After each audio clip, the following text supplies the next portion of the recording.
Welcome, everyone, to our third session in the series, The Promise and Peril of Citizenship, Jewish Paths to Belonging. Going to keep my intro very short as this is the third session.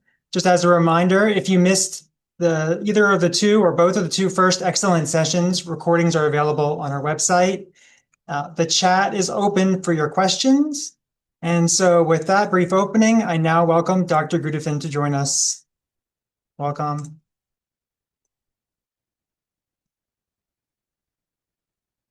Oh, sorry. Okay, I just unmuted myself. Can everyone hear me just fine? Yeah. Okay, great. Hi, everyone. Good evening. It's so good to see some of you again. I actually recognize some people from last week, so thank you for joining us. So the first session, um, as some of you might know if you were in attendance, we talked about really Jewish rights in the context of legal emancipation in Western Europe. And then last week we moved on to a comparative study of the British and Ottoman, of the Ottoman and Russian Empire. Um, Today I want to talk about the impact of colonialism on Jewish identity, Jewish rights, and also the legacy of colonialism. I apologize in advance for some false advertising because when I advertised the course, I mentioned that I would talk about French and British imperialism. And then when I actually got to preparing for the course, I realized that what I really wanted to talk about was Algeria. And the reason for this is that I think the Algerian case and the legal situation of Jews in Algeria from the 19th century until decolonization, to me, is really emblematic of the contradictions and the ambiguities of Jewish rights and their limits in the context of colonialism and imperialism. And I think some of these insights can definitely help us understand not only the French case, but the British case. So really, I'm going to devote the lecture to Algeria and really the context of what historians call the French imperial nation state. So this idea that France was not just a nation state, as we saw in the first lecture, but also an empire. And so in the Q&A, this would be, I think, a time to really talk more about the British. I also must say that I was inclined to talk about Algeria because of my own training. I was trained as an American and French Jewish historian, so my expertise and my first project really dealt with France.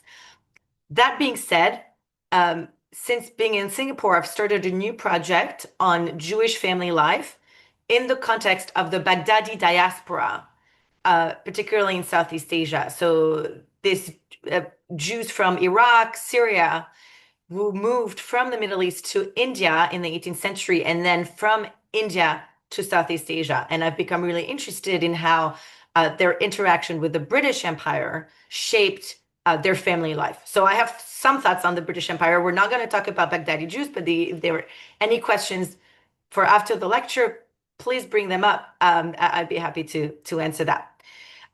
So with this caveat, I think the reason Algeria matters is that it really shows you the kind of exclusion and displacement that colonialism created. And Algeria is particularly interesting, of course, because it was a settler colony, right? So the French colonized Algeria in 1830. And in 1848, they made Algeria a French department, which means that administratively, it was actually integrated into the structure of metropolitan France, right? And that really shaped the ways in which they ruled the native population. So we're going to look at this in great depth. And what I really want to do is trace what a French historian who is himself of Algerian Jewish descent calls the three exiles. And the three exiles of Algerian Jews are one, the transition from colonial subjects to French citizens, which occurred in 1870 with the Crémieux Decree. Then the second exile is the exile from French citizenship, when Algerian Jews who had been naturalized 70 years earlier were deprived of their French citizenship as a result of French policy under the Vichy regime. And then the third exile is the actual displacement from Algeria during the War of Decolonization, the War of Algeria's independence. And that coincides with the 1960s when Algerian Jews migrated in masse to metropolitan France. And this migration actually led really to the end of Jewish life in Algeria. So you can really trace the history from the 1900, from the 1800s all the way to 1960s. So I think this is a case where it's really worth getting into the nitty-gritty and the detail of that story in great depth. Okay, so let's do that. I'm going to start my PowerPoint. Let me know if you have any trouble seeing it.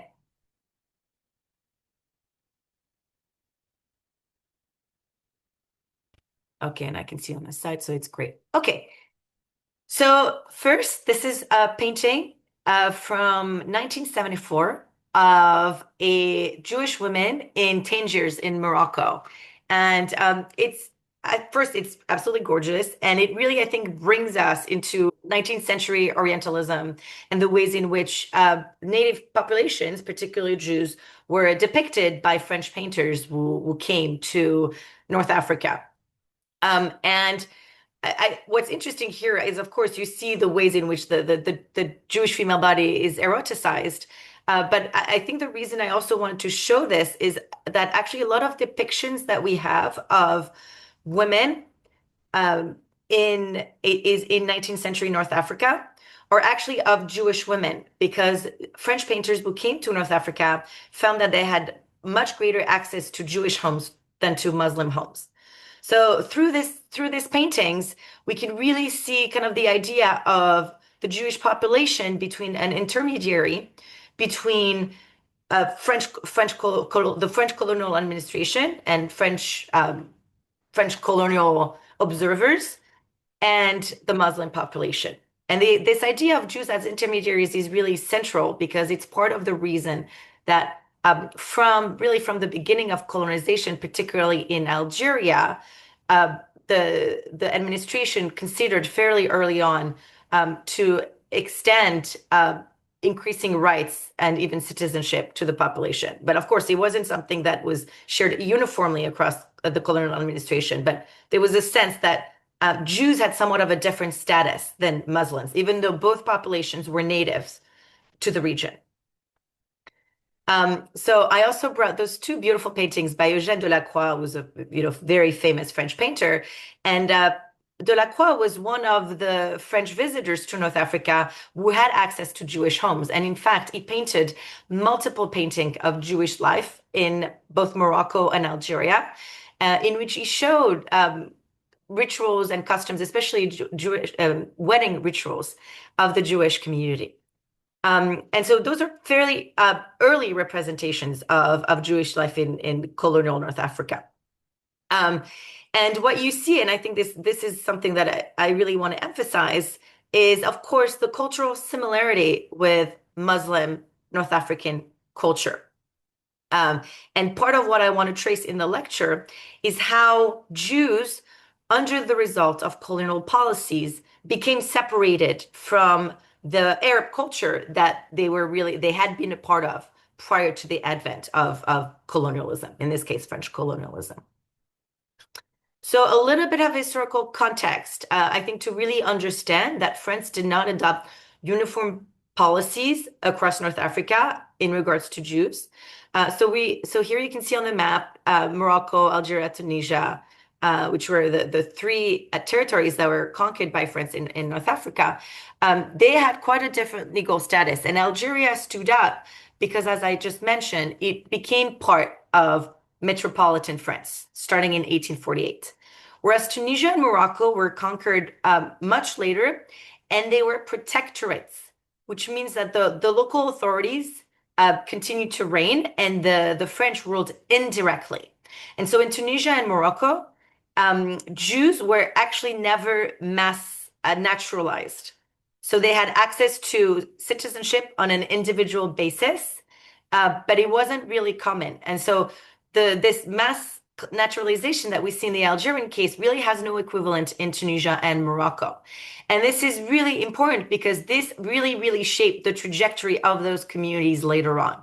So the access to French citizenship in the case of Algerian Jews really explains why in the 1960s, really the bulk of Algerian Jews migrated to France. They didn't go to Israel or to North America. The vast majority went to France because they were holders of French citizenship. Whereas if you look at Tunisian and Moroccan Jews, many decades after French colonization, you see very different migration patterns. So, for instance, in the case of Morocco, most Moroccan Jews moved to Israel after decolonization, not after France. And that was in part because they did not possess French citizenship, right? So this is really important. And I think that's why we have to adopt what historians call a longue durée. Really, we need to look at those legal and social developments across multiple decades, because they really show you how the question of citizenship was really central to the post-World War II trajectories of these different communities. So to my point about Jews across North Africa being embedded in the broader Arab culture, I brought you some pictorial evidence for this, so that you can see what people looked like and what kind of neighborhoods they lived in. So those are photographs, postcards actually, representing Jews in Tunisia in the early 20th century. So you can see the local costumes. Here we're moving on to Morocco. This was the Melach, which means the Jewish quarter in Meknes, which is a city in Morocco. So again, you can really see here how into the early 20th century they carried very local dress and sartorial styles. And those are photos of Berber Jews in Morocco. Berber Jews are a very ancient population in Morocco. Berbers were in North Africa prior to the Arab conquest, right? So these are Jewish communities that were very, very rooted in the North African landscape, who spoke Judeo-Arabic, whose really cultural world overlapped with those of their Muslim neighbors in really, really significant ways. Again, a few more photographs of Berber Jews. Okay, so what I want to start with is this depiction from a man who was himself a Jewish member, he was Jewish from Morocco, and he was one of the people who really became westernized under the influence of the Alliance Israélite Universelle. So we spoke a little bit about the Alliance last week. It's this network of French schools that was established by French Jews who were engaged in quote unquote a French civilizing mission throughout the North Africa and the Middle East. And Moïse Naon was a keen observer of Moroccan Jewish life, being himself from that community. And of course, because of the fact that he had been educated in the Alliance school and he himself became an educator for the Alliance, his gaze was also very much shaped by the influence of France. And you can see this in the text. But what matters to me in this particular text is the ways in which he draws our attention to the many commonalities and the relationship between Jews and Muslims in Morocco at the time. So this was written 3 years before France established a protectorate in Morocco. So here's Naum's description. Jews and Muslims generally live in peace. Their relation based on an understanding, mutual sympathy, religious similarity, and a community of language and custom. And here's the next sentence is really interesting because he shows the layered relationship between the two communities. The Jew sees the Muslim as his servant, his agricultural partner, his faithful client, his protector who will put his life in danger to defend him against attack. The Muslim would be isolated from the rest of the world without the Jew as intermediary. The Jew serves as interpreter and confidant who anticipates and calculates for him. When a sick Muslim decides to consult a doctor, he goes to the Melach, the Jewish quarter, for treatment, advice, and medicine. If he wants to know the contents of a letter or a publication written in a foreign tongue, he asks a Jew to translate. So here, I think what the text really captures is a relationship of interdependency between the two communities, right? And again, the idea of Jews as intermediary between the Europeans and the Muslim population is really central. And it was in part due to the fact that many Jews were multilingual, right? Speaking Arabic and speaking French, and of course knowing Hebrew as a sacred language, right? And so you can see here that it's not a relationship of equals, but a relationship of social intimacy and mutual dependence. And what really interests me in the rest of the text is the ways in which it talks really about overlapping ritual practices between the two communities. Judaism and Islam, these two very spiritual faiths, bend in Africa under the weight of the same degeneration toward idolatry. So here you really see the kind of the alliance language of degeneration and superstition. And there was a lot of rejection, of course, of superstition in the West. So here is talking about shared propensity for saint worship, pilgrimage to holy sites, Kabbalistic, so mystical calculations, magical numbers, and other forms of sorcery. Jews and Muslims not only share saints, but also congregate in the same sacred sites, often at the same season, without abandoning in the least their own beliefs and without encountering the least opposition from their own religious leaders. So here, through really the emphasis on religious culture, you can see two communities very much living together. And the picture that you have here on this slide is actually a picture from a synagogue on the island of Jerba in Tunisia. The Blue Synagogue, it's called La Griba Synagogue. And it's a place that actually there are still some Jews living in Jerba, but also it's really a site of pilgrimage for Tunisian Jews who left Tunisia many decades ago. So every year people go back to the synagogue to kind of pay homage to their ancestors. But what's interesting about La Griba is it's also a place of worship for the local Muslim population. And you had this across the Muslim world. In Iran, where you have the tomb of Esther and Mordechai, this was a place where Jews and Muslims also used to worship next to each other, right? So this was really the situation prior to French colonialism. And as I showed on the former slide, it wasn't that there were no tensions between those communities. And I think in the growing historiography on Jews in the Arab world, there's a lot of debates about what the nature of the relationship between those two communities were. And I would say that there are two poles, right? On one hand, the idea that everything was like beautiful and Jews and Muslims always got along together, and it was, like kind of this mystical vision of Andalusia, right? And on the other hand, this idea that Jews were dhimmis and they were mistreated in the Arab world and they suffered greatly. So I think now most historians would say that it's neither, the first extreme or the second, but rather something in the middle. But definitely, the shared culture was very much central to how both communities saw each other and their relationship to one another. So this would change in the Algerian context fairly early on. So what I want to trace next is the legal evolution of the status of Jews in Algeria in contrast with that of Muslims. And again, the context, of course, is that when the French first arrived in Algeria, they treated Jews and Muslims as equally native because they were both native to this region, right? And a good example of this is the Senatus Consult of 1865. And the Senatus Consult was a legal text that allowed for both Muslims and Jews in Algeria to become naturalized French citizens on the condition that they would renounce personal status laws. So personal status laws are anything that relates to one's private status. So anything related to marriage, divorce, custody, inheritance, etc. And personal status laws were based on religion.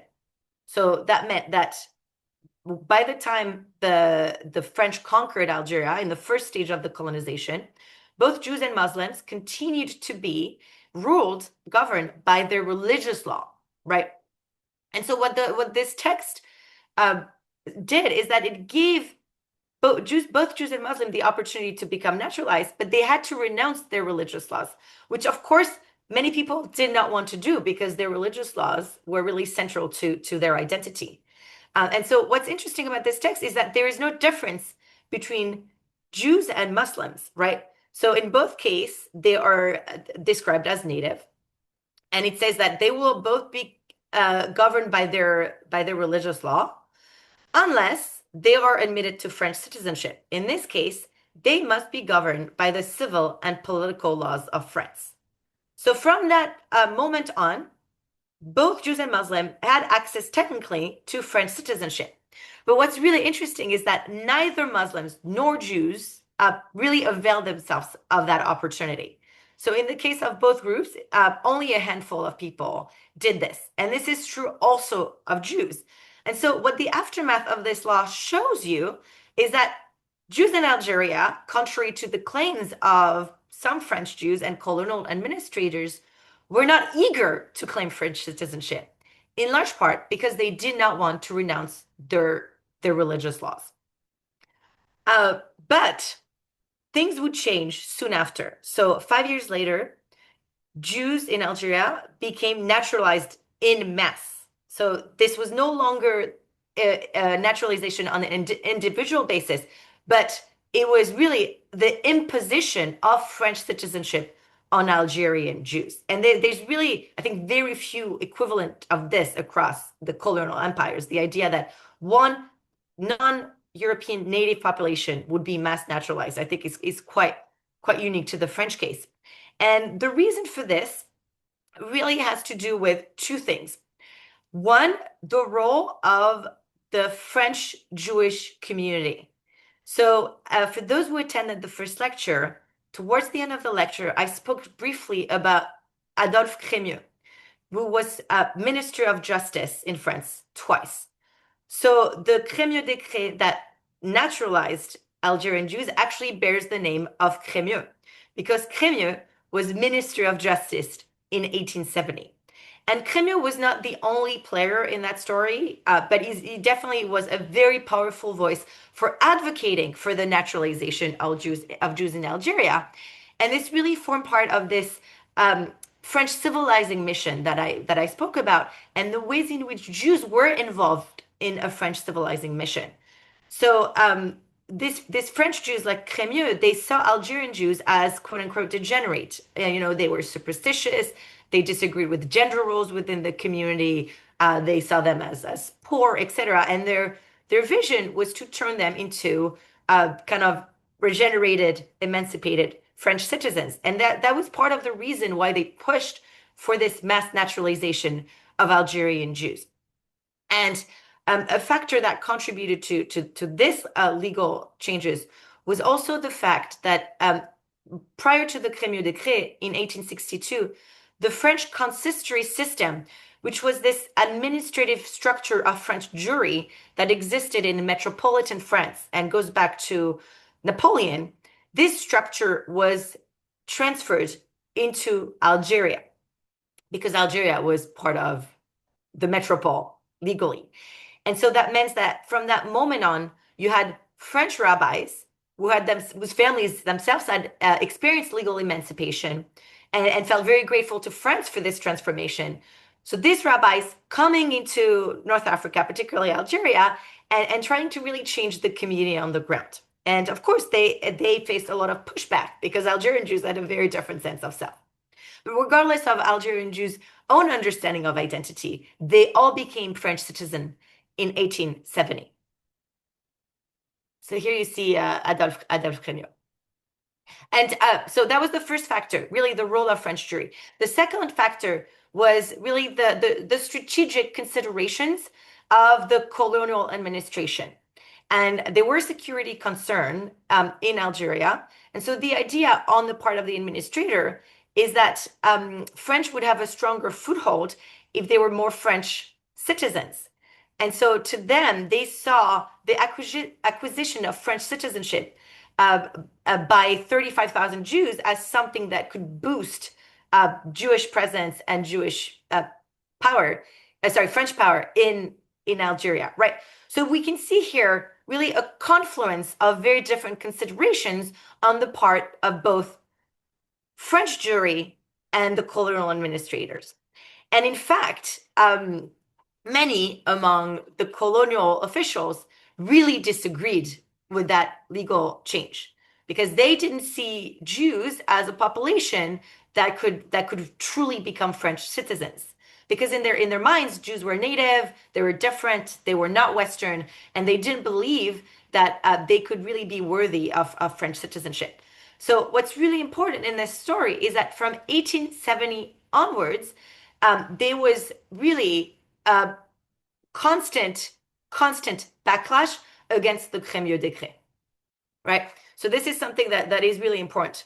So you have this imposition of French citizenship that is resisted both by Algerian Jews themselves, at least some of them, as I'll show you shortly, and by colonial administrators, but also colonial settlers.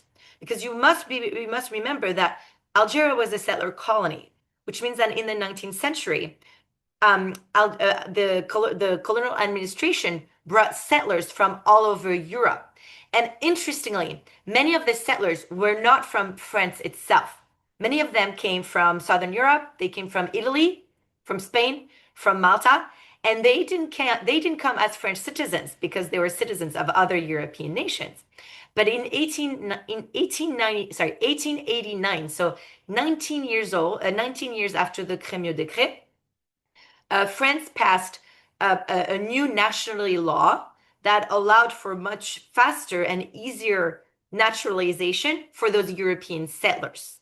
So now you have a very complex situation in Algeria because you have colonial settlers from France who came as French citizens, colonial settlers from other parts of Europe who become naturalized after 1889. And then you have a native population that is divided between Jews and Muslims. And Jews, though they were native, are no longer considered native legally after 1870 because they're French citizens. Muslims, however, who were the majority of the native population, were never naturalized, right? And so they remained governed by Muslim law when it comes to personal status, and they were really in a state of legal inferiority. And this is really the 1865, the Senatus Consults, the text that I showed you. This is really when this division emerges in legal and colonial terminology in France between nationality and citizenship. And so the idea was that Muslims and Jews before the Crémieux Decret were French nationals. So they had legal ties to France, but they were not citizens. They lacked rights, right? And so Muslims continued to be French nationals without the full rights of citizenship. So they were not citizens. But Jews, through the Crémieux Decret, became no longer just French nationals, but French citizens. So here, the reason I'm really emphasizing the legal developments is that you're talking about two communities which had a lot in common, came from really the same soil, spoke, variants of the same languages, ate the same food, shared a lot of rituals, will really become separated as a result of the Crémieux Decret, because that really set Algerian Jews on a very different path than that of the native Muslim population. So on the question of the backlash against the Crémieux Decret, Crémieux himself actually had to respond to the argument that the decree should be abolished on the basis that Muslims would resent colonial authorities for naturalizing Jews at the expense of Muslims. And so in response to this argument, he argued the following: but you know that Muslims want to remain fully Muslim. They want their laws, their courts, their civil status, their personal status, their religious habits. What promise of the French to the Arabs has the decree violated? So here, this assumes that not only Muslims want to remain Muslim and have no interest in French citizenship, but that Jews don't. That contrary to Muslims, Jews actually want to be naturalized. And this is something that I'll show you was actually much more complex than this. And then he also said, in the aftermath of the decree, I do not deny that the privilege to give the title of French citizens to 30,000 of my co-religionists was one of the greatest joys of my life.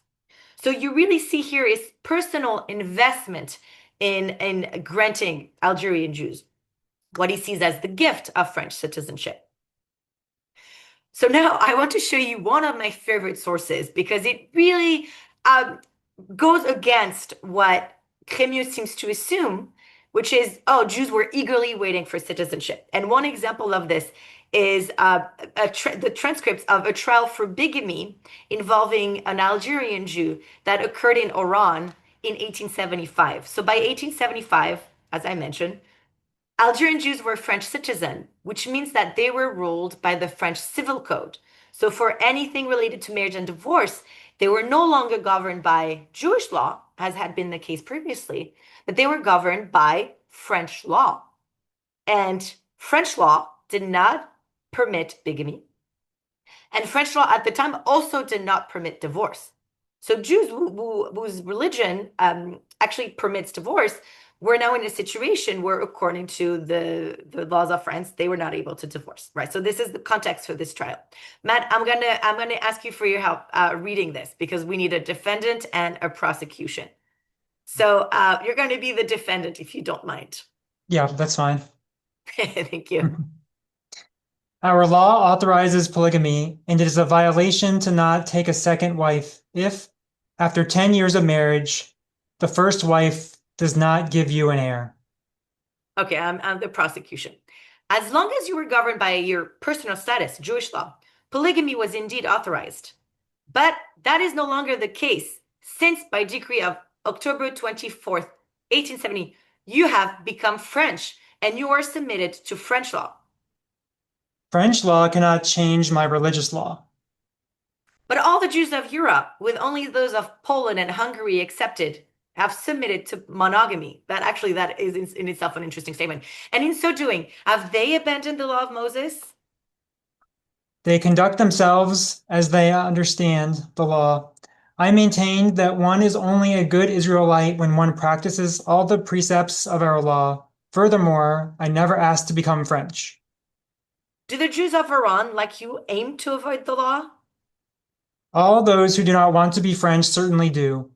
We all want to be French for business because the French consults protect us, and so foreigners no longer abuse us. But for all concerns, marriage and repudiation, we want to remain Jews. So I love this text for two reasons. First, it really shows you how many Algerian Jews did not want French citizenship in the first place. And it's fascinating that this man who's put on trial for bigamy says it explicitly. We didn't ask for this. Second, it really shows you the tension between French law and Jewish law, because the reason Algerian Jews like Sasportas did not want to be French citizens is that they really were very attached to their personal status laws and did not want to renounce them. And then the third thing that I think is really notable about this text is the strategic use of citizenship, because he says very explicitly that on the one hand, we really are invested in our Jewish identity when it comes to personal status. So we reject French marriage laws. However, we also see the strategic value of holding French citizenship because it's really useful for business and we have consular protection in a way that Muslims don't, right? So there's this tension here between, on the one hand, recognizing the benefits of French citizenship, but on the other hand, not fully embracing all the aspects of this legal change. Okay, so now what I want to talk about is the gap between Algerian Jews' legal status and their social status. Because from 1870 onwards, they were French citizens, but they were never truly accepted by the European settlers, especially actually by the newcomers from Southern Europe, who felt that they were both competing with Jews economically and politically. And so from 1870 onwards, Jews in Algeria occupied a very liminal position. In some ways, they were on the margin of both Arab society and European society. So they became really disconnected from their Muslim neighbors because of these legal changes, but they were not fully accepted by European settlers, right? So it's really kind of this liminal position. And later in the presentation, I will talk about two Jewish writers whose existence and really work as writers and philosophers was shaped by this really marginal position within Algeria. And so, uh, what we need to understand about European society at the time is that there was actually a great deal of anti-Semitism, which took many forms, including really mass mobilization politically on an anti-Semitic platform. So you really see the growth of anti-Semitic political parties in Algeria from really the end of the 19th century all the way to the interwar period. And in fact, let me find the quote, but I think it's so brilliant. One scholar of Algeria argues that in some ways, colonial Algeria was, and I'm quoting here, a laboratory for modern mass anti-Semitic politics. So you see the development of the anti-Semitic press, anti-Semitic parties. You also see efforts to really prevent Jews from fully exercising the rights of citizenships. So one thing that was really important in the context of Algeria was political elections at the municipal level, right? So voting for municipal members at the local level. And Jews, by virtue of French citizenship, were allowed to vote in those municipal elections. But for multiple decades, you see attempts in multiple cities across Algeria to harass Jewish voters to prevent them from voting. This is something that might be familiar in other contexts, such as North America, and also repeated attempts to take the names of Jewish voters off the list of voters to again prevent them from voting. So you see quite a sophisticated level of opposition to Jewish participation in the political process. So here you can see one example of anti-Jewish literature and press. And in fact, I think the anti-Jewish press developed in Algeria even more than in the rest of metropolitan France. And so in some cases, this anti-Semitism actually led to physical acts of violence against the Jewish population, such as was the case in Algiers in 1898.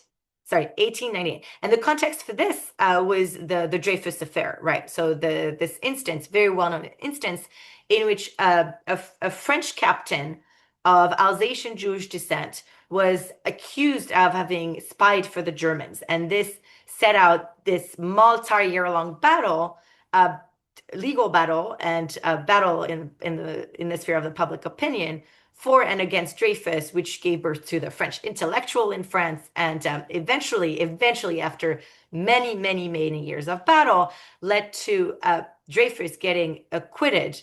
But his innocence was really recognized only after he had spent multiple years as a prisoner on an island off Guyana. This is a man who really suffered greatly. And the Dreyfus affair was really a moment in French history where you see really the birth and the growth of anti-Semitic parties. And so, in fact, the anti-Jewish violence that followed the Dreyfus affair was much greater in Algeria than it was in the rest of France. So really, anti-Semitism in many ways was central to the political process in colonial Algeria. Now, the other thing that I want to draw your attention to is the very complex ties between colonialism and anti-Semitism. And today, for reasons that are very understandable, there's a lot of talks about anti-Semitism in the Muslim world. And it's a very complex topic. But I think one way to understand it, to understand anti-Semitism in the modern world, is to really trace them to colonialism and the ways in which anti-Semitism was really imported from the West into Arab societies. The fact that, and I've seen this with my own eyes, when I went to Jordan maybe 10 years ago, I went to the market and I could find the protocols of the elders of Zion, and there's, a lot of anti-Semitic literature that you can find just in the marketplace so easily across the Arab world.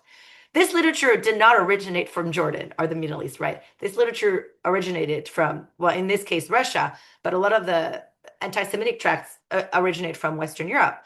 And they were really brought into the region by colonial powers and settlers. And this was the case in Algeria. In Algeria, this idea of Jews are as different, Jews trying to dominate the world, not only seeped into European colonial society, but also became, over the years, pretty widespread among the Muslim Algerian population itself. And so that also increasingly shaped their perceptions of Jews, right? And their discourse on Jewish otherness. And so the kind of violence that you saw against Jews in 19th century Algeria, which was really coming from European settlers who were competing with Jews for patronage and economic positions, this also found an equivalent in the Muslim population. And a great example of this is a riot that occurred several decades later in interwar Algeria in 1934. And this was in the city of Constantine. And apparently, from what I understand, the riot was really spearheaded by a Muslim inhabitant of Constantine, who espoused fascist ideas and kind of European anti-Semitism. So you see here the conflation of European ideas about Jews and also recriminations rooted in the experience of Muslims themselves as native subjects of France who were, discriminated against by the French, and also how it was informed by this feeling that Jews had been privileged by the French state because they had been able to gain rights that Muslims hadn't, right? So all this really made for a very deadly conflagration and we can really see this in this moment in 1934 when this, according to this newspaper, 100 people died. I think it was fewer than that, but nonetheless there was loss of life, there was loss of property, destruction of property, and it was quite frankly a very traumatic event for Jews in Constantine and beyond, right? This realization that their status was increasingly precarious because they didn't fit in either in European society or in Arab society. Okay, so now that brings me to the second exile. So according to Benjamin Stora, this famous French historian, the first exile was the Crémieux Decree. Why does he call the Crémieux Decree an exile? Because the Crémieux Decree led to the loss of tradition for Algerian Jews. Really, from the moment that they gained citizenship over the subsequent decades, they became French really in all spheres of life, right? So many of them distanced themselves from religion. So if you there are a lot of Algerian Jews in France who will tell you that their families had a Christmas tree, that their families celebrated Christmas. Their families ate, lobster and shrimp. That there was really a loss of religious practice. Also, Algerian Jews came to change their names. Previously, they had Arabic-sounding names, but with the Crémieux Decree, they increasingly gave their children French names. It was also, it coincided with the loss of language. They lost Arabic in favor of French. French became the lingua franca of Algerians. That became their native language. And so over the course of multiple generations, Arabic was no longer spoken by Algerian Jews. And that also explained this increasing cultural gap between Jews and Muslims because they no longer shared a language. They no longer had a language in common. Algerian Jews went to French schools. They became part of the administration, right? So in many, many ways, their identity became that of French citizens, right? So that's why Benjamin Stora calls the Crémieux Decree the first exile of Algerian Jews. The second exile is this really fateful moment in October of 1940, where Vichy France, which controlled Algeria, abrogated the Crémieux Decree. So after 70 years of being French, Algerian Jews were once again declared native by Vichy. So here I have the text of the abrogation of the Crémieux. So according to Article 1, Jews are declared native Israelites. So their status as French citizen is abrogated. Second, native Israelites of Algeria, again, they're no longer French citizens. We lose the status of French citizens. They will be subject to the status of native subjects and governed by the laws applicable to this category. So now what's really important to note here is that when it came to their political rights, or rather their lack of political rights, their situation mirrored that of the Muslim population, which was never naturalized. However, when it came to personal status, they continued to be ruled by French law. So they didn't even, so to speak, the benefit of having access to their religious law, even after they were transformed once again from citizens back to native subjects. 3, decrees will determine the conditions under which exceptions to the provisions can be made for individuals who have provided eminent services to France. So that article obviously gave rise to a really active correspondence between Algerian Jews and the Vichy regime. Really people writing letters to the government making the claim that they should be reinstituted into French citizenship because they served France during World War I and they served in the administration, et cetera, et cetera. So there was technically a loophole for not losing the status of citizen, but the majority of Algerian Jews were not able to benefit from that article. And so the consequences for Algerian Jews were very drastic because they no longer have the protection of the state. They were quotas at public schools. So the majority of school children who were Jewish were expelled from school. They could no longer go to school. Many Algerian Jews lost their job. People working in the civil colonial administration were fired. Teachers were fired. Doctors were fired. So really loss of education, loss of economic opportunity.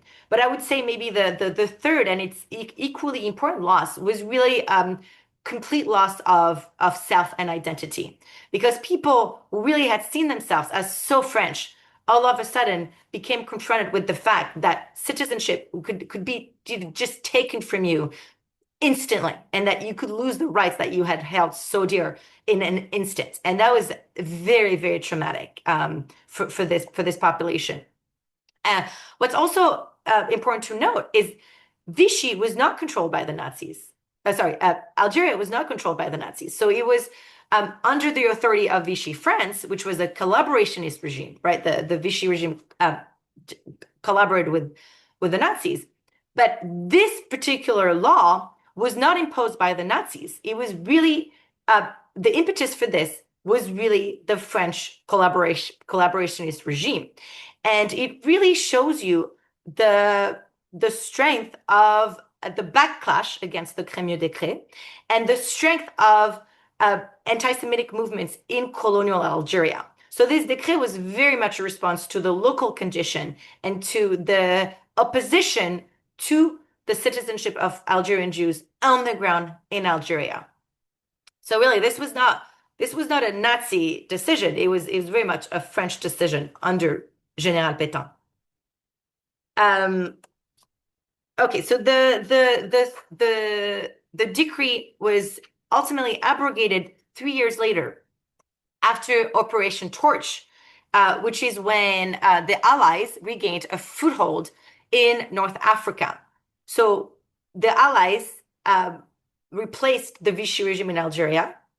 And what's really interesting is that though Operation Torch took place in November of 1942, Jews were not able to regain their French citizenship in Algeria until the following year. So that means that for 3 years, from 1940 to 1943, Algerian Jews were no longer citizens of France. Okay, so this brings me to two thinkers who themselves experienced the loss of citizenship and whose work has been really fundamentally shaped by that experience. So the first one is, I think, a figure that many of you are familiar with, the philosopher Jacques Derrida, who wrote extensively about, identity, I guess the complex ties between identity, language, citizenship, and colonialism.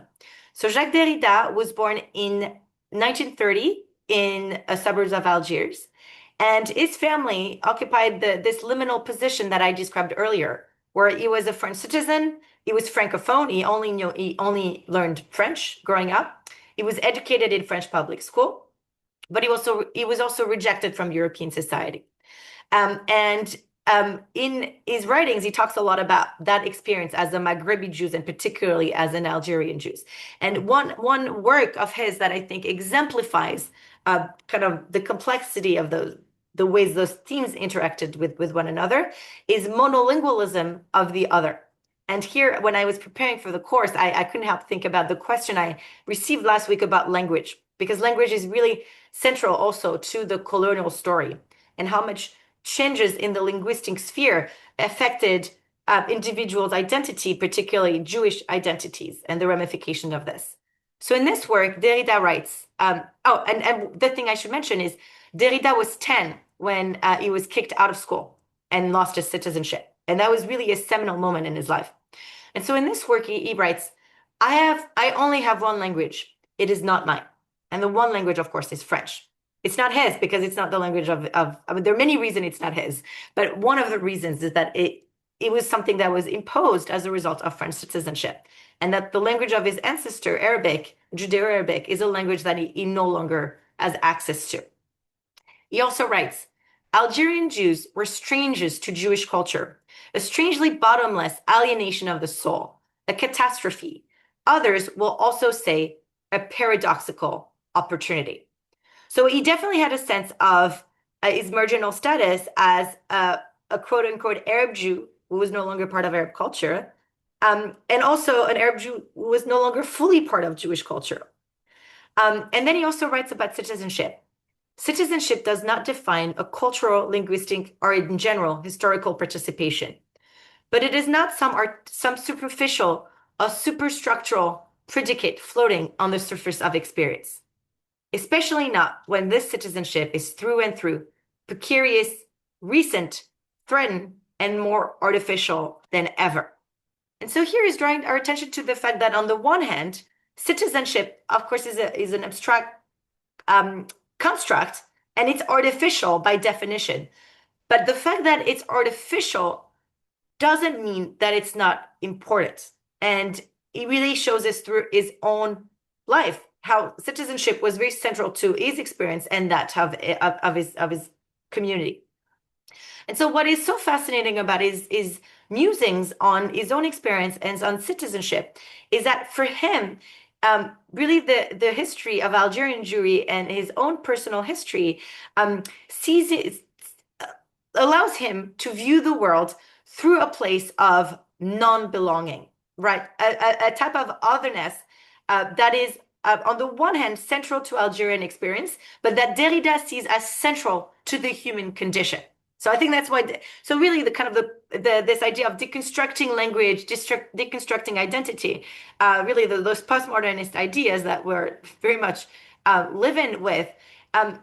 This was really a result of his experience as an Algerian Jew, and in which he connected this set of experience to something much broader than himself, but really some reflections about the nature of language and the nature of identity and the nature of citizenship as being fundamentally unsettled, not for Algerian Jews only, but really for anyone.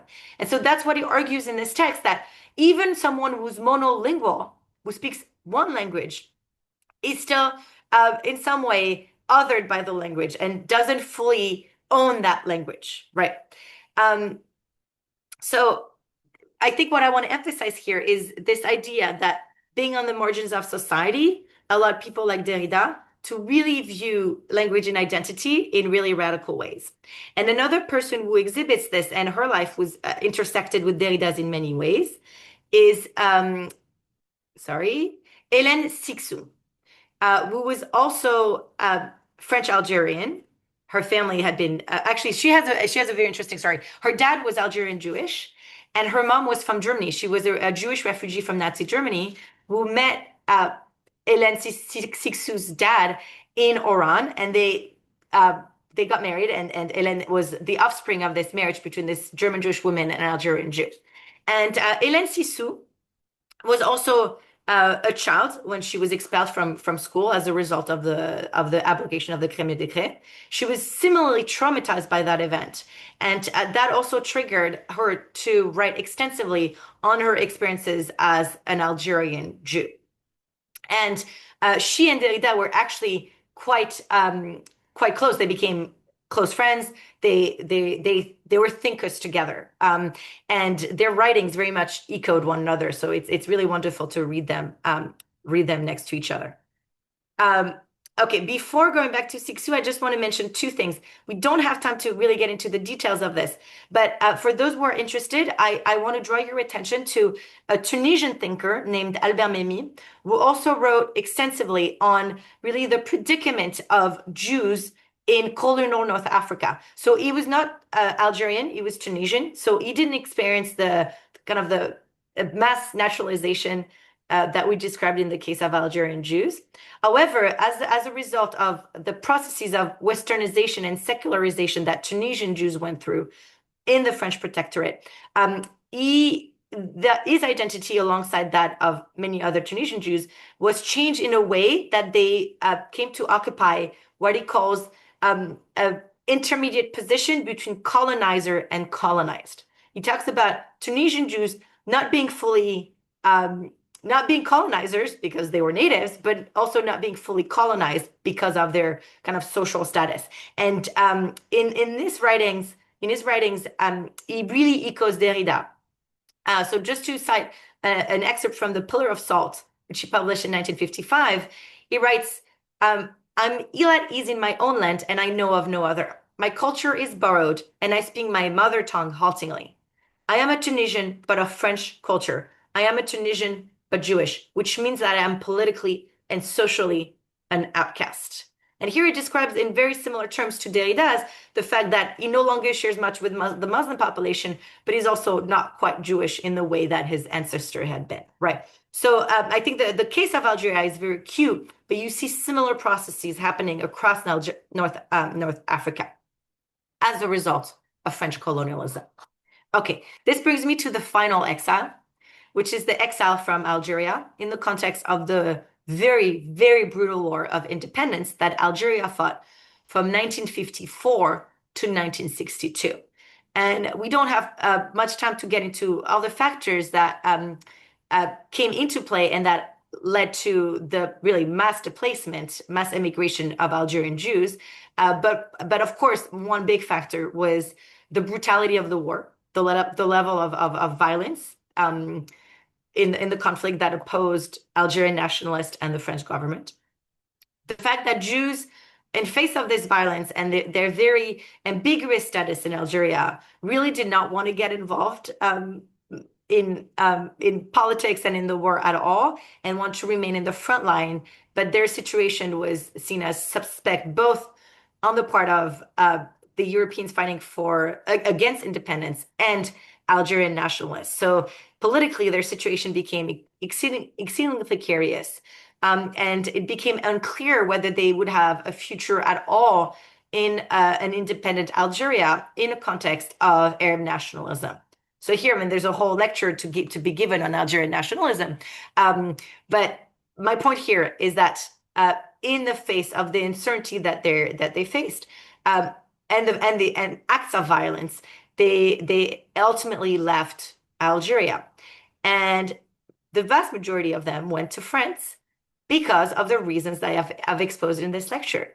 By then, they had been reinstituted in their French citizenship, so they had the right paper to go to France. They spoke French, and they of course had cultural affinity with France, even after that very traumatic abrogation of the Crème de Décret during World War II. So all those reasons really factored into their decision to migrate to France. And so in the 60s, you have this wave of migration. I don't remember the exact number. I think it's about 1 million people who migrated from Algeria to France, to the metropole. And the term that French people use for this population is pieds noirs, Blackfeet, which described the European settlers in Algeria. But Algerian Jews were kind of counted in that category, even though their experiences as Jews had been so radically different from that of the European settlers who came to France after the War of Independence. What is really striking about the situation of Algerian Jews after the War of Independence is that actually, if you compare the social trajectories of Algerian Jews, Moroccan Jews, and Tunisian in France, when it came to jobs, housing, education, etc., Algerian Jews in the decades that followed the independence movements in North Africa fared much better than Tunisian Jews and Moroccan Jews. So here again, I'm really trying to draw attention to the importance of citizenship as something that plays out on the really long term and shapes really opportunities for not just one generation, but for the next generations as well. Okay, so now going back to Hélène Cixous, what's really interesting about her own experience is that for people like her, Algerian Jews who were bred in Algeria in this really francophone world, many of them, when they came to France, encountered a foreign country because many of them had not been to France and really didn't connect with many aspects of French culture. But on the other hand, because of their very ambiguous status in Algeria, they also understood that their longing for Algeria was very different from that of, say, Muslim workers in France after the Wars of Independence. So she wrote in 1997, and this is around the same time that Derrida wrote about his identity as an Algerian Jew. I did not lose Algeria because I never had it, and I never was it. She never was it because of the influence of France and the fact that she was no longer, quote unquote, an Arab Jew. I suffered that it was lost for itself, separated from itself by colonization. If ever I identified with its rage at being wounded, if ever I identified it was with its rage at being wounded, amputated, and humiliated. And then describing her journey towards France, she writes, I went toward France without having had the idea of arriving there. Once in France, I was not there. I saw that I would never arrive in France. I had not thought about it. At the beginning, I was disturbed, surprised. I had so wanted to leave that I must have vaguely thought that leaving would lead to arriving. In the first naive period, it is a very strange and difficult not to arrive where one is. For a year, I felt the ground tremble. The streets repel me. I was sick. Until the day I understood there is no harm, only difficulties in living in the zone without belonging. And so here really you have this idea of not belonging to Algeria and not belonging to France and being kind of stranded in the middle between in this space of in-betweenness. Again, this liminal status that carries even after decolonization. And similar to Derrida, this in-between status really shaped the ways, and Hélène Cixous is still alive, shaped our understanding of the world and identity and language. Like Derrida, she sees non-belonging as a place for observing the world that yields insight into the multi-layered levels of individual identity. So in both the case of Cixous and Derrida, this non-belonging that really stems from their collective experience as Algerian Jews shows how this non-belonging can inspire new ways of thinking and also connecting with others. So this brings me to my concluding slides, and I wanted to end with a musical note because I think what you might have sensed from this lecture is really the sense of irretrievable loss that Jews in Algeria, but I think across North Africa and really across the Middle East experience. I didn't talk about the British Empire, but very similar dynamics occurred in the British Empire, despite important differences as well. But the idea of divide and conquer and the ways in which colonialism really separated Jews and Muslims, the ways in which colonialism really shifted and transformed identities of Jewish communities across the Middle East or North Africa, gave them to identities that in some ways separated these Jewish communities from the land of their ancestors, from the places that had so defined the identities and lives of their forebears, right? So this sense of loss is all the more irretrievable that in North Africa and the Middle East, for the most part, Jews left and never to return, right? So Morocco is an exception. There are still some Jews in Morocco, although it is a small community. But for reasons that have to do with colonialism, decolonization, Arab nationalism, Zionism, the birth of Israel, and the ways in which all of those factors interacted, after the 50s and 60s, most of what is seen as Arab lands lost their Jewish population. And there's no opportunity for those Jews and probably no desire, given the political situation in these countries, to return.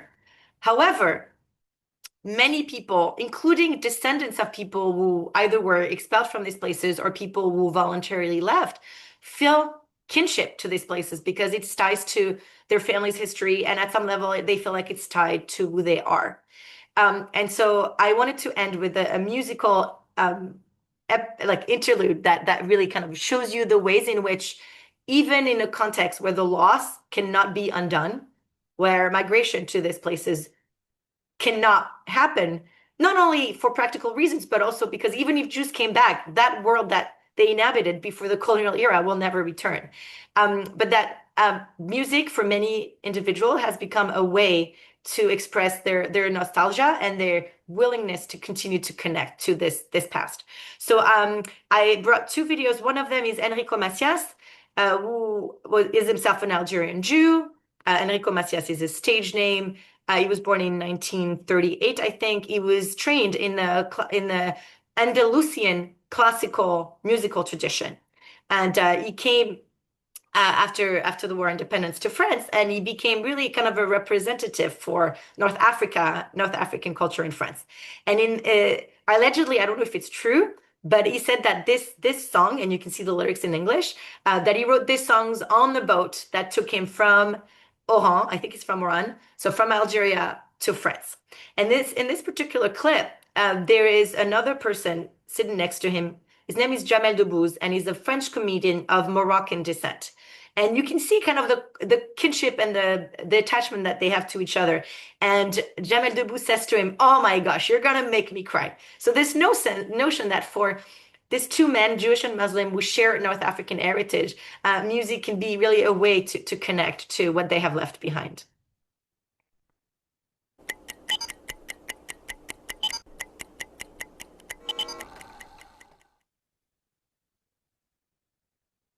Tu veux me faire chialer, c'est ça, Enrico?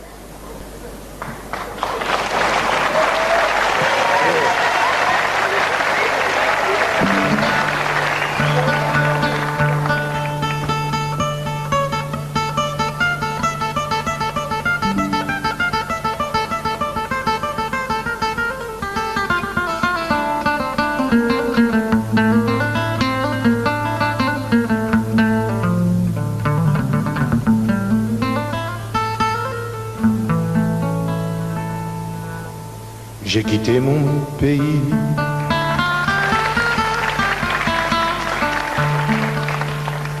j'ai quitté ma maison,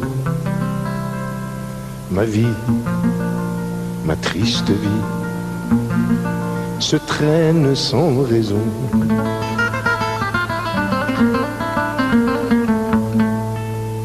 J'ai quitté mon soleil, j'ai quitté ma mer bleue, leurs souvenirs se réveillent bien après mon adieu. Soleil, soleil de mon pays perdu, des villes blanches que j'aimais.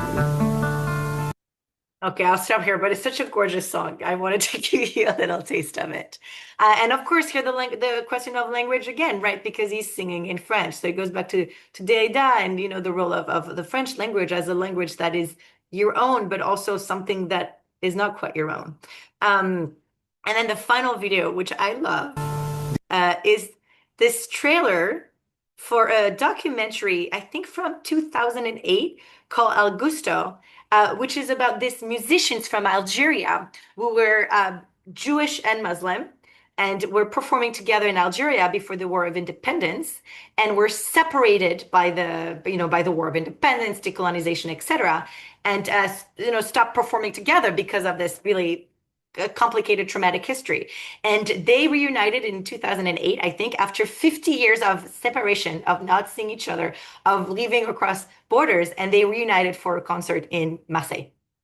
And it's just gorgeous. And it really shows you the power of music to invoke a past that seems to be gone and to really create other narratives about the future. And right next to the trailer, I also inserted this photograph of a book that a colleague of mine wrote that is really great about recording history, which is about the role that Jewish musicians have played in the music industry in North Africa.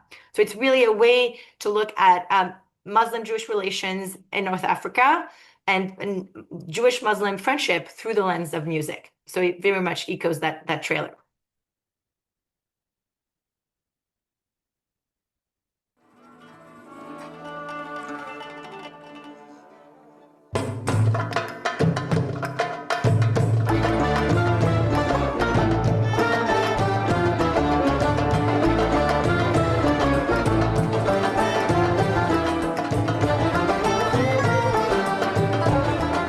Alger.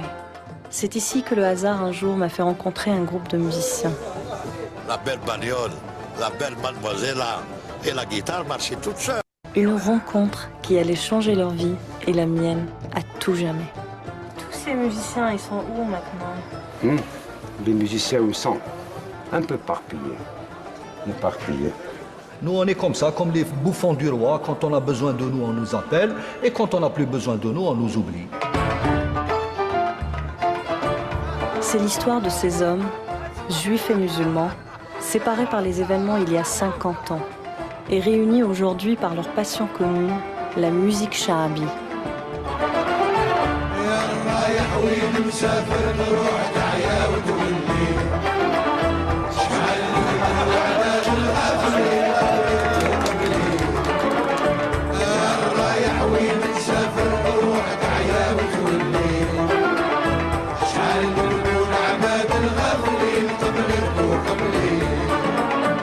Le Chabi ne mourra jamais. Il tombe et puis se relève, il tombe et puis se relève. Mais cette fois-ci, je crois qu'il s'est relevé pour d'un bon pied.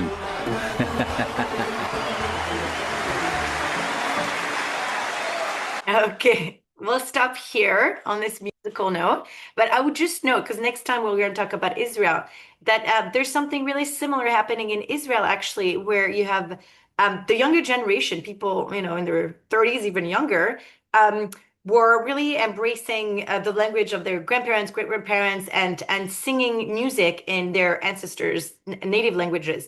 So I'm thinking here of Neta El Kayam, who is an Israeli performer of Moroccan descent, who sings, I think, in Moroccan Arabic, and she, she's really an expert on what was like Moroccan music, and yeah, she sings in Arabic. I'm thinking about Ewa, who are of Yemenite descent, who also sing in Arabic, and they sing songs that really evoke their kind of families' very difficult transition from Yemen to Israel. So the idea of like reconnecting with languages from the past as a way into a culture that people feel has been taken from them by the circumstance of history is something that you see happening really all over the Jewish world, from the diaspora to Israel. Okay, I will end there for questions or comments. Thank you all. Wonderful. Thank you again for another amazing conversation and discussion here. And there's a few questions that have come in, so we'll just jump right into them. Do the Algerian, Moroccan, and Tunisian Jews in France today constitute separate communities? Do they constitute a single North African Jewish community, or are they fully integrated with all other French Jews? That's a great question. So first, I think it's really important to understand that the majority of Jews in France today are North African. The reason for this are that the Jewish population in France suffered a great deal during World War II. Many were deported, especially the newcomers from Eastern Europe. And actually, the question of denaturalization was not just something that happened in Algeria.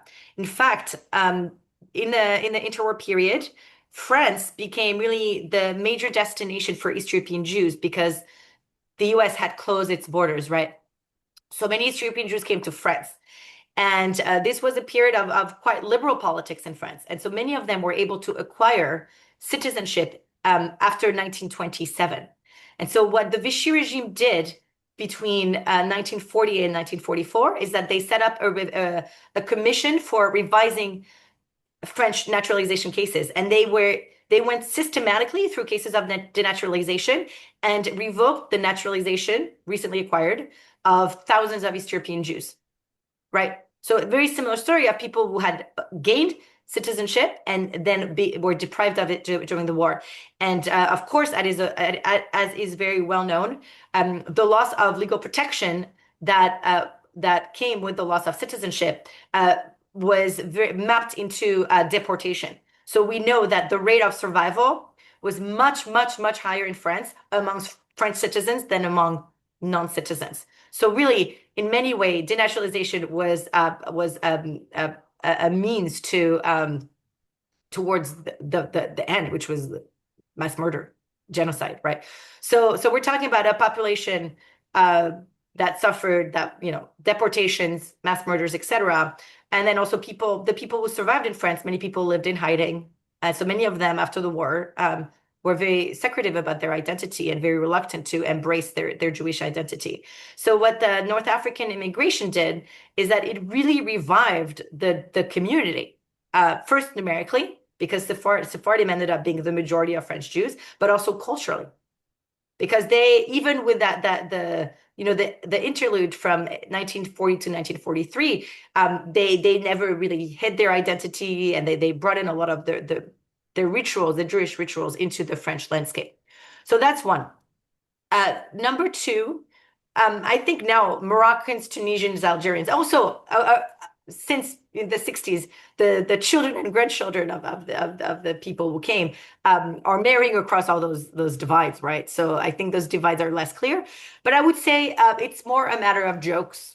People will say, oh, like, you're a Tunisian Jew or you're a Moroccan Jew, and everyone has stereotypes about, like, Algerian Jews have stereotypes about Tunisian Jews, but it's more a way of teasing people more than anything. I think more substantive than that, I would say.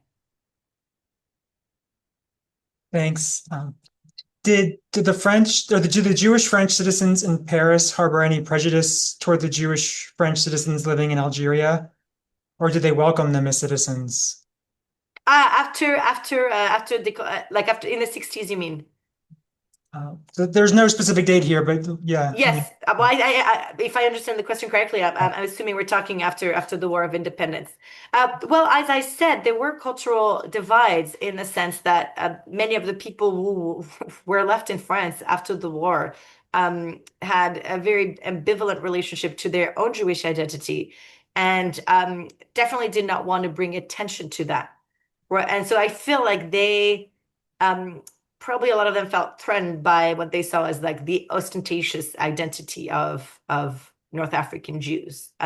So there were definitely some tensions around various ways to conceive of identity. Another question here. Can you say more about the Berber Jews? What is their history? Oh, okay. That is such a great question. And the truth is, I'm really not an expert. I'm a modern historian, so if we go back in time, I know very little. So that's, I would say this. I understand that there are disagreements amongst historians about where Berber Jews are from. I think there's the theory that they were Jews who migrated westward to North Africa. And then there's also the theory that they were local tribes that converted to Judaism. I really don't know what's true. I think it's a mix of both, actually. But I'm not an expert on this. But thank you for the question. I will research this for another time. Great, thank you. One person wrote in the 1875 Cisportas trial, the prosecutor comments that the Jews of Poland and Hungary have not submitted to the rules of monogamy. And this person says, I have not heard of this nor seen evidences, unless it's a reference to Galician Jews only marrying Yes. mostly. Okay, that's so interesting. I believe that Ashkenazi Jews have not been polygamous for the most part since the 10th century or 10th or 11th century with the decree of Rabbi Gershom, so this medieval rabbi in Germany held that Jews should be monogamous and actually enacted a ban on polygamy in Ashkenazi Jewry. This ban never existed in the Sephardic world. So there was technically no polygamy in the Ashkenazi world. Maybe what he's referring to here is the fact that in Austro-Hungary, a lot of Jews did not register their marriages. So maybe they got divorced unbeknownst to the state, and therefore religiously they would have been kosher because they would have been married religiously, divorced religiously, and then taken on a different spouse. But maybe some of those cases came to the attention of the authorities in the empire and would have led to the impression that Jews were polygamous. But I don't think there's any really truth to it. But it is interesting about what it suggests about how this judge perceived Jews. As others who have this weird like marital customs. And it's interesting that he's connecting like Algerian Jews to other Jewish communities. I think, thank you for pointing that out. Yeah. A couple of people have asked about the experience of Jews in Morocco and Tunisia and if that was very different from Algeria. I mean, really the big difference is that it was actually hard to acquire French citizenship in those two protectorates. And in part, this was because of the backlash of the Crémieux Decret. So until Vichy, colonial administrators were not really willing to undo the Crémieux Decret. However, they definitely did not want to repeat what they saw as the mistakes of their predecessors. And so they didn't want to repeat that experience in Tunisia and Algeria. So in fact, in Morocco and in Tunisia. So in fact, in those two places, I don't know how many people were actually on board with these proposals, but many intellectuals petitioned the government to be naturalized on a collective basis. But it never happened. And so because of that and because of their different legal status and relationship to French culture, these two communities, I think, remained, though they were quite secularized, they remain much more, I would say, what we call in French traditional than Algerian Jewry. And you can see this to this day, I think, to this day, where people of Algerian Jewish descent tend to be more secular, less traditional, less observant than Tunisian and Moroccan Jews. And of course, then the migration. As I said, Tunisian Jews migrated to Israel, many of them migrated to France, but they split between France and Morocco. And then Moroccan Jews, they moved to Israel, largely. So that really did shape their post-war of independence trajectories. Thanks. And we have two questions, and then I'll let you summarize if you have anything else to say. But one person here asked, how did the status of Jews in Algeria differ from the status of Indians in many British colonies? The Indians also had to flee former British colonies, such as East Africa, Burma. Yes. Okay, that is such a thank you for asking this, because I'm becoming so interested in the experience of the Indian diaspora under British colonialism. And I was reading this book. Okay. I don't have it in front of me, but wait. Uncertain Empire by historian Elizabeth Imber. And she describes the role of Baghdadi Jews in India as kind of advocating for Zionism and how they interacted with Gandhi. And apparently the Zionist emissaries kind of recruited one South African Jew to speak to Gandhi and advocate for Zionism to Gandhi. And why am I mentioning this? Because there's this whole history that I wasn't aware of, but this book made me aware of the ties between Jews in South Africa and Indians in South Africa. And Gandhi was part of the story because he lived in South Africa. So there's this whole shared story that really has to do with British imperialism. And from what I gather from that book is that the status of Indians was quite precarious, and definitely it's different from the case of Algerian Jews. Is that, to my understanding, Indians were not naturalized in collectively in the way that Algerian Jews were. The book I will, Matt, can you write Uncertain Empire by Imber, Imber, if you can, because I don't have my Uncertain Empire. I can send it. If that doesn't work, I will send an email. Yeah, we can include it on our follow-up email also.